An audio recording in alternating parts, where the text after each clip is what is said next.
시는 운율도 맞고 그 다음에 행간도 맞고, 근데 이제 법칙대로 하게 되면 제일 좋은 점이 뭐냐면 기억하기가 좋아요. 한 번만 읽어도 기억되게 하는 시는 진짜 잘 쓴 거예요. 그리고 이 시는 또 무슨 힘이 있냐면 그 시의 그 내용하고 감동이 일어나면, 감흥이 일어나면 치유의 효과가 일어나. 그러니까 이제 시편은 읽으면 그렇구나 하는 순간 마음에 치유가 일어나기 시작해요. 이게 시의 힘이에요. 시의 특징이기도 해요. 거기에 뭘 더 가미를 하냐면 운율과 박자와 곡조를 집어넣으면 더 강력해요. 노래로 가사를 기억하면 영원히 안 잊어버려요. 이게 굉장한 거예요. 그 이번에 이 목사님들 그 수련회 오며 가며 저녁에 모여서 간증 이렇게 나누는데, 코로나 걸려서 교회에서 격리돼가지고 막 먹을 것이 없어가지고 그 고생한 얘기, 의자를 이렇게 2개 펴놓고 집에 갈 수가 없으니까 그런 목사님 이야기, 눈물겨운 이야기가 들으니까 막 가슴이 찡하더라고요. 또 어떤 목사님들 너무 절망스러운 일들이 겹쳐서 오는데, 어느 날 인생이 왜 이렇게 힘든가, 신앙생활이 이렇게 힘든가 하는데, 오늘 아까 부른 찬송이 있지, 복음성가. 내게 강 같은 평화, 내게 강 같은 평화. 그 가사가 갑자기 입에서 이렇게 종이 이렇게 불려지더라는 거예요. 근데 가슴에서 강 같은 평화가 쫙 이렇게 스며들더라는 거예요. 그러니까 그동안에 절망하고 막 그랬던 것들이 이게 쭉 이렇게 빠져나가더래요. 그러니까 강 같은 평화는 내게 들어오고 그 염려와 불안들은 이렇게 쭉 빠져나가더라는 거죠. 그래서 내가 그런 생각을 했어요. 그렇구나. 그 예수님께서 이제 부활 승천하시면서 이런 말씀을 하세요. 내가 승천하고 부활하고 승천해 너에게 유익이 있을 것이다. 보혜사 성령님을 아버지의 언약한 것을 보내주겠다. 그 성령님이 오시면은 이렇게 말해요. 그 성령님 오시면 무슨 일을 한다고 그러죠? 내가 내게 한 말을 생각나게 하고, 생각나게 또 하나 있어요. 기억나고. 보혜사 성령님이 오시면은 이분이 하시는 일이 뭐라고요? 하나님의 말씀이 생각나게 하고 기억나게 하죠. 이게 굉장히 오묘한 말씀입니다. 그러면은 생각나고 기억나게 하려면 무슨 작업이 먼저 이루어져야 되죠? 말씀 들어야죠. 들은 게 있어야지. 들은 게 그 감정을 이렇게 쭉 들으면서 내게 강 같은 평화는 그 다 불렀던 거잖아요.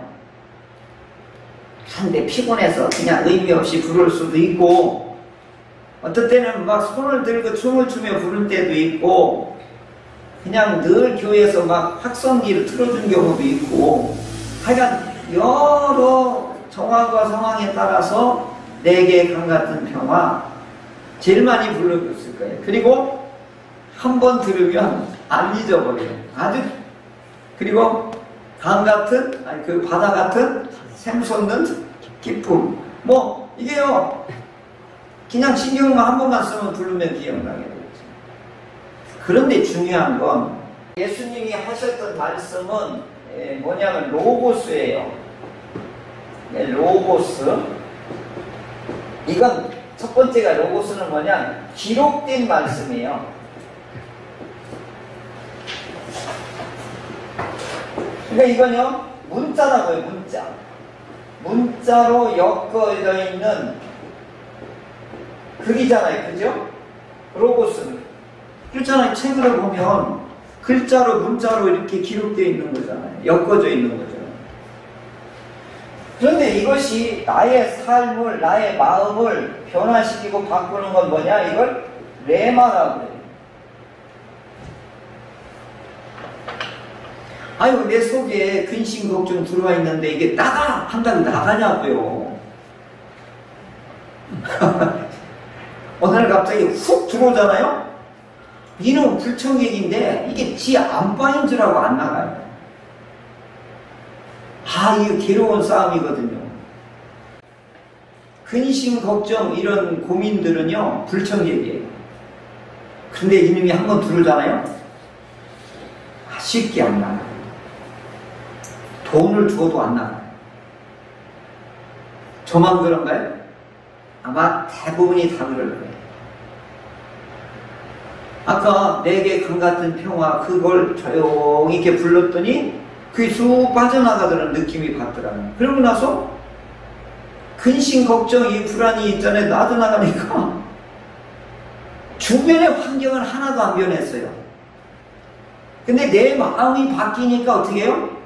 다 평안입니다. 그러니까 하나님의 말씀이 기록되어 있어요. 우리는 혜택을 엄청 받는 거예요. 옛날에 예언자를 통해서 주신 말씀을 막 음성으로 들려줬어요. 근데 그 지나고 나면 다 사라지잖아요. 근데 이걸 기록을 해서 아주 대대손손이 막 오고 오는 세대에 이걸 다 전해주니까 이게 얼마나, 이 경전책이 얼마나 좋냐고요. 그런데 기록으로나 문자상으로는, 이건 책으로는 아무런 효과가 없어요. 그죠? 우리 근심, 걱정, 불안, 염려들이 이 글 때문에 나가고 빠져나가고 그러진 않아요. 그러면은 이 말씀이 레마가 되는 순간 뭐예요? 내 속에 들어와서 내 마음과 생각을 교체시켜 줄 때 이걸 감동 감화라고 해요. 그러면은 감동 감화가 일어나면은 어떻게 해요? 이 기록된 문자가 내 속에 인격화가 되어서 내 속에 있는 불청객들을 이 인격화된 이 말씀이 몰아내는 거예요. 내가 죽어도 내보내려고 했던 게 안 나가는데 이 말씀이 내 속에 들어와서 움직이니까, 활동하니까, 역사가 하니까 빠져나가는 거예요. 할렐루야. 이런 일들을 생각나게 하고 기억나게 하고 정말 역사하게 만든다. 그분이 누구냐? 성령님이시다. 그래서 오늘 성령 강림주일이거든요. 근데 창립주일하고 겹쳐서 그 말씀을 못 드리는, 오후 찬양 예배는 말씀을 드리는 거예요. 그러니까 기록된 말씀이 생각나고 기억나고 이것이 살아 움직이게끔 하는 게 누구라고요? 성령님이시죠.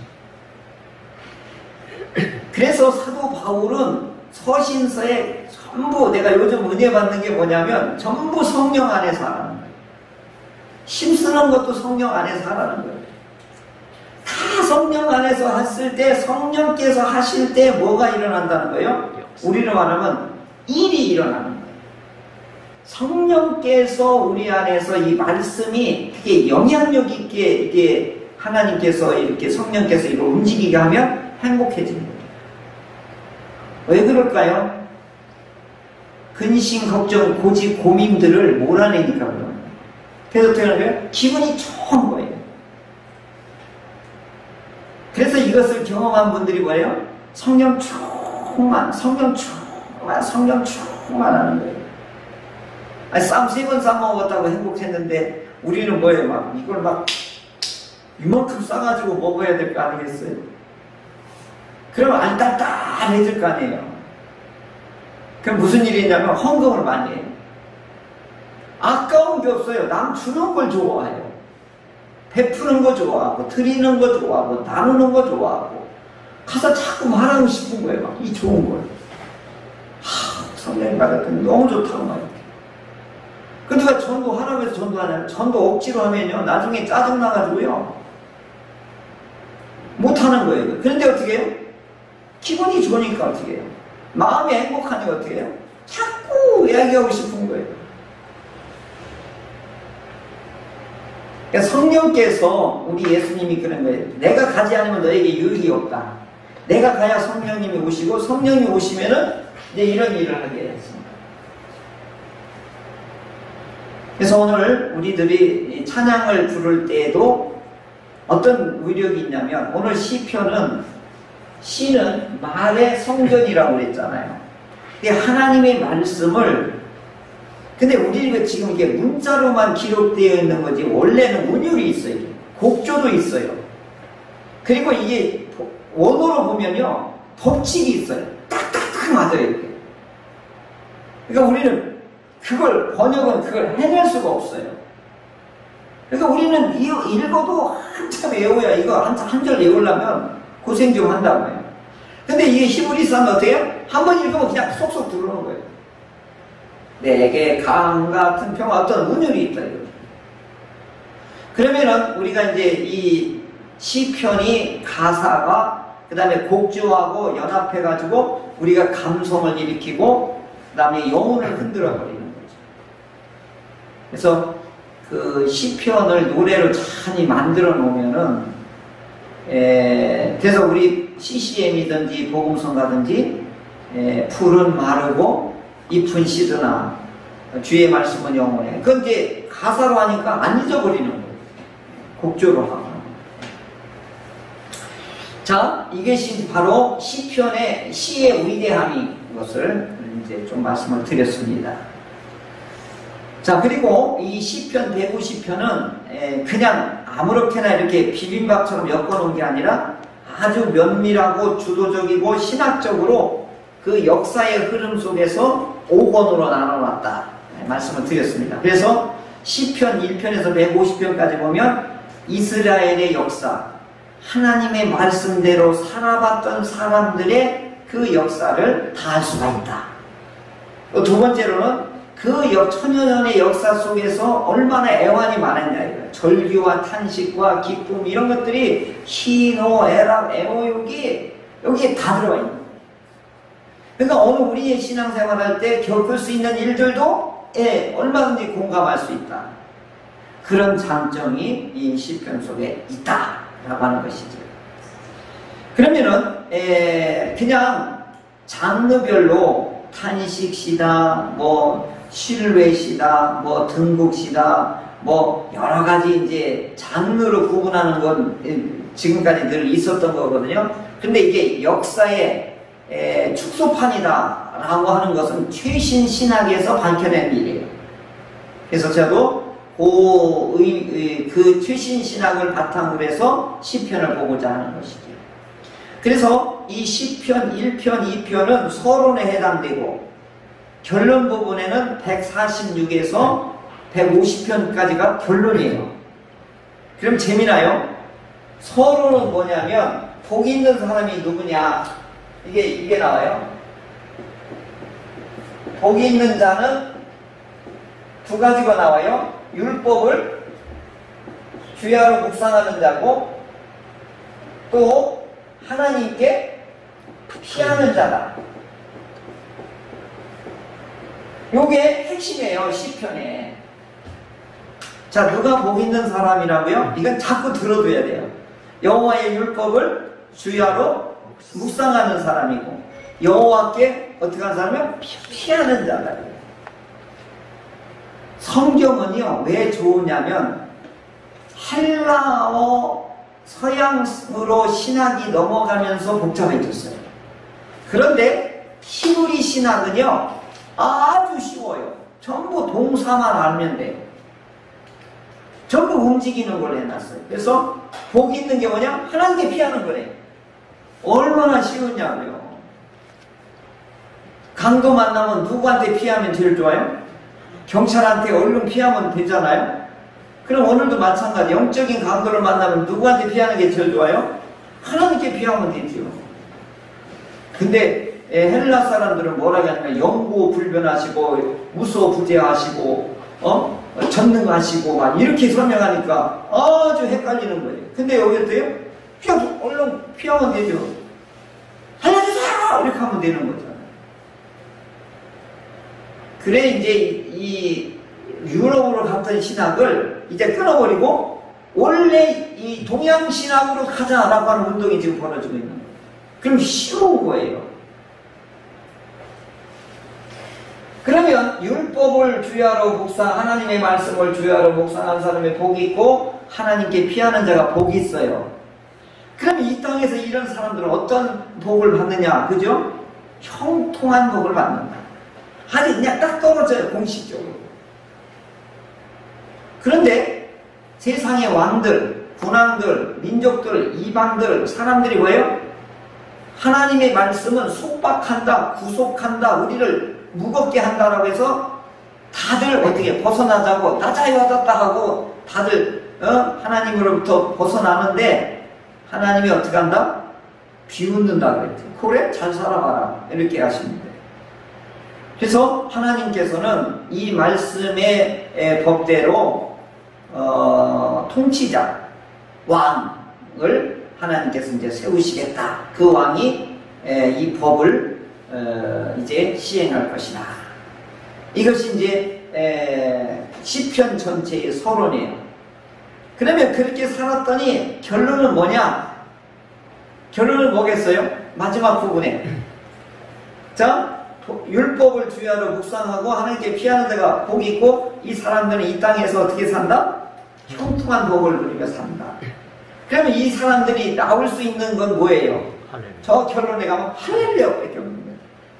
그래서 150편은요 그 몇 절이 안 되는데 1절부터 뭐예요? 할렐루야를 해요. 2절도 할렐루야, 3절도 할렐루야, 4절도 할렐루야, 5절도 할렐루야, 할렐루야, 할렐루야, 할렐루야, 할렐루야 이걸 끝나는 거예요. 왜 그럴까요?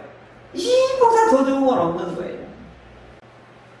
그러니까 결론은 뭐냐면은 하나님의 율법대로 이와 같이 피하고 살아가는 사람들이 마지막에 하나님의 그 혜택을 받고서 할 수 있는 건 뭐냐? 두 손 들고 이 칼날처럼 이렇게 해가지고 찬양하게 된다는 거죠. 할렐루야.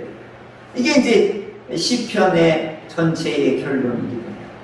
그러면은 이 3편부터 145편까지가 뭐죠? 이게 전투한 거, 싸운 거예요. 살아본 이야기들입니다. 여기에는 온갖 우리들이 일생 살아가는 문제들이 다 포함되어 있는 거예요. 그래서 시편을 보다 보면은 나하고 맞는 형편에 맞는 그런 내용과 나하고 울컥해서 아멘. 이게 이제 저절로 되는 게 있어요. 그래서 힘들고 어려울 때, 기쁘고 즐거울 때, 신앙이 원숙해지면은 시편을 많이 보고, 나이가 들면 이제 전도서를 많이 보고, 젊었을 때는 잠언을 많이 보게 되죠.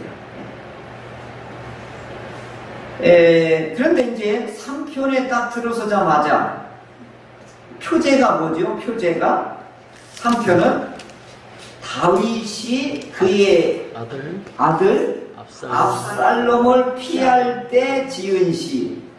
제목이요 영 이게 좋지 않아요. 그죠? 왜 아들을 피해? 아들이 아버지를 죽이려고 이렇게 해요. 그러면은 방금 전에 뭐예요? 복이 있는 사람이 어떤 사람이랬죠? 이 편 마지막 절이 뭐예요? 여호와께 피하는 모든 사람은 다 복이 있다. 근데 다윗이 하나님께 얼마나 믿고 신뢰하고 피한 사람이에요? 근데 지금 어떤 상황이죠? 도망가는 거예요. 이게 바로 이제 시편 기자가 의도적으로 이렇게 엮어놓은 거예요. 그러면서 이건 탄식에 해당되는 거예요. 탄식. 그러면서 그 3편의 하이라이트가 뭐냐? 7절에 나오거든요. 여호와여 일어나소서 나의 하나님이여 나를 구원하소서. 이게 우리의 가장 원초적인 기도 내용, 가장 중요하고 가장 근본적인 기도예요. 그래서 일어나소서 하나님이여 나를 구원하소서. 이걸 시편에서 실제적인 싸움터, 실제적인 어려운 곤경에 처해 있는 사람이 할 수 있는 기도가 뭐냐? 나를 구원하소서. 지금 우리 아들과 딸들이 생명처럼 귀하고 그러지만요, 내가 죽게 되잖아요. 남편이고 부모님이고 자식이고 다 소용없어요. 오직 뭐만 남지요? 하나님 나를 구원하소서. 이것밖에 안 남아요. 다윗이 이제 이런 상황인데 이게 오늘 우리 인생의 문제다를 딱 벌써 알리는 거예요. 그러면은 여호와께 피하고 여호와께 율법을 늘 가까이 했던 다윗이 왜 이런 어려운 곤경을 처합니까? 라고 하는 신학적인 질문을 하는 거예요. 왜 믿는 사람에게 이런 어려움이 겹칩니까? 이게 오늘 우리 안에 있는 두 사람이 싸나운 개와 착한 개가 싸우는 거예요. 제가 어디 헌신예배나 어디 특강 가면 이거부터 하거든요.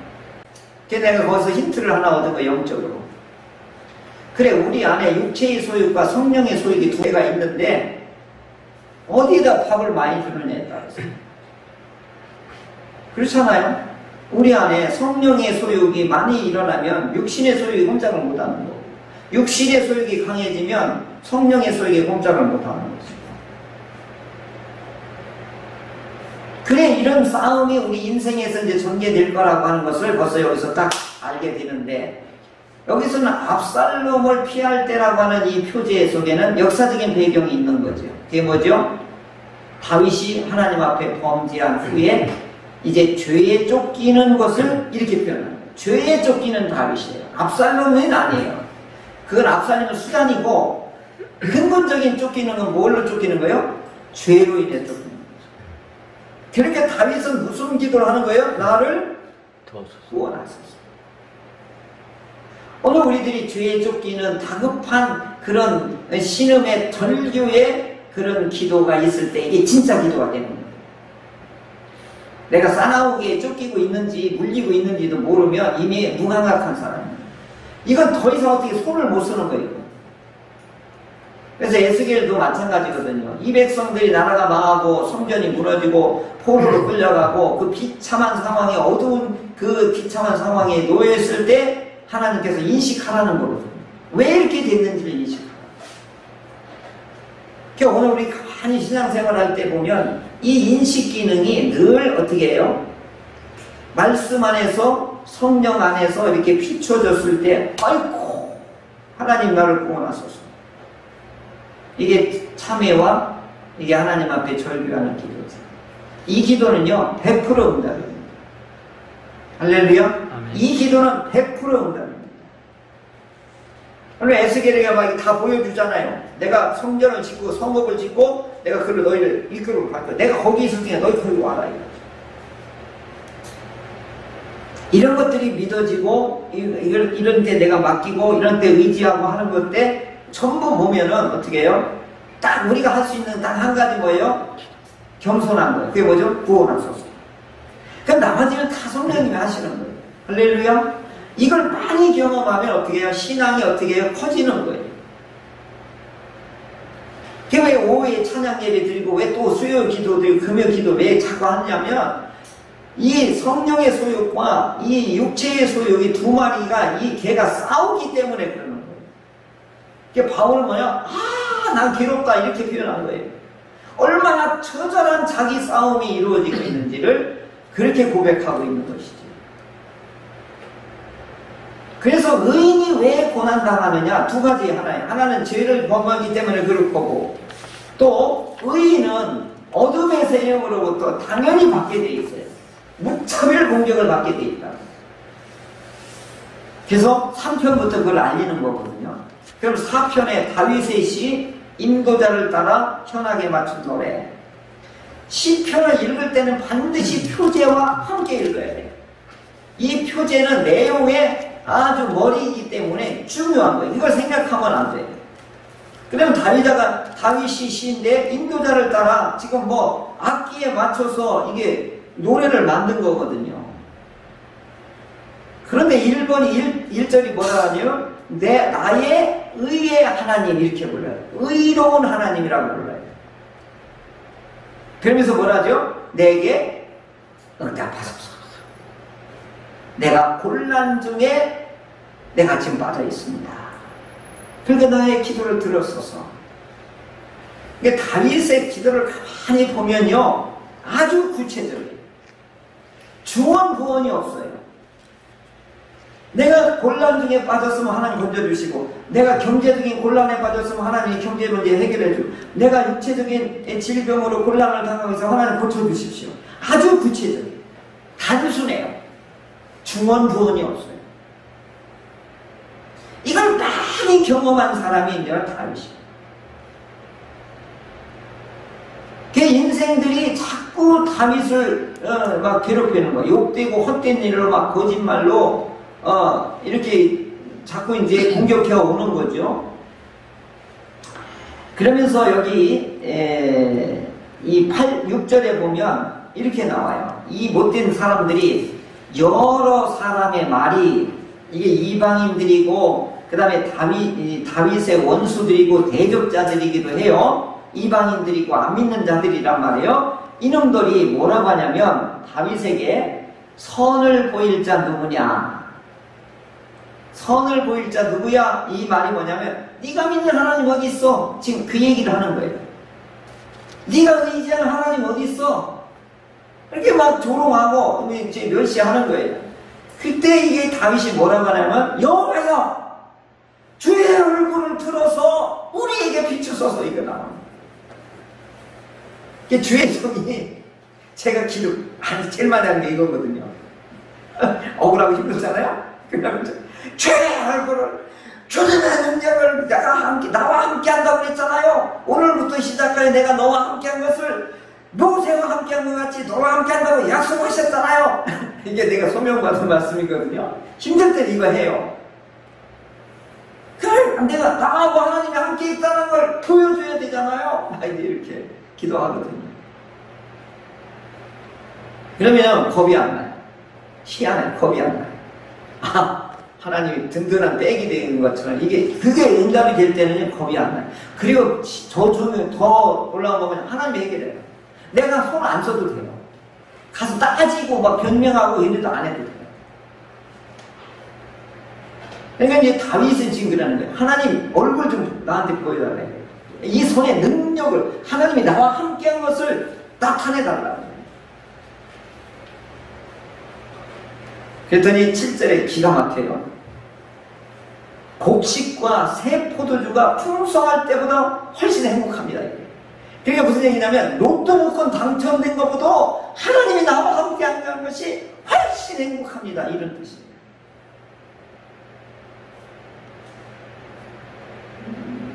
저 원접교회 제자가 교사 임용고시 합격했거든요.